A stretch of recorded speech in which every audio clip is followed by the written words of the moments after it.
सोलापूर तालुक्यातील हत्तूर ते आनंदतांडा रस्त्यावरील पाटील वस्ती येथे पती पत्नीमध्ये घरगुती कारणावरून वादावादी झाल्याने पतीने आपल्या पत्नीच्या डोक्यात फरशी घालून तिचा खून केल्याचा धक्कादायक प्रकार उघडकीस आला आहे।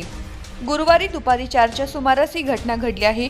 गौराबाई नीलकंठ पाटील असे खून झालेल्या महिलेचे नाव आहे, तर नीलकंठ भीमराव पाटील राहणार पाटील वस्ती हत्तूर असे खून करणाऱ्या पतीचे नाव आहे।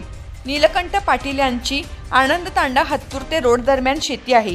त्या परिसराला पाटील वस्ती म्हणून ओळखतात। या ठिकाणी गौराबाई व नीलकंठ हे दोघे राहतात। शेतातील वस्तीवर राहत असूनही गौराबाई शेताकडे लक्ष देत नव्हत्या, यामुळे त्यांच्यात नेहमीच खटके उडत होते।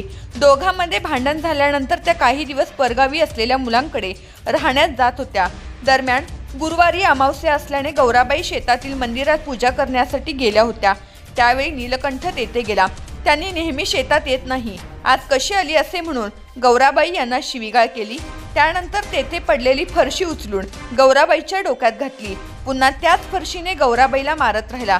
यात गंभीर जखमी होऊन रक्ताच्या थारोळ्यात पडलेल्या गौराबाई यांचा जागीच मृत्यू झाला। दुपारी घडलेल्या घटनेची माहिती सायंकाळी परिसरात समजली। याबाबत विजापूर नाका पोलीस ठाण्याला माहिती मिळताच पोलीस घटनास्थळी पोहोचले।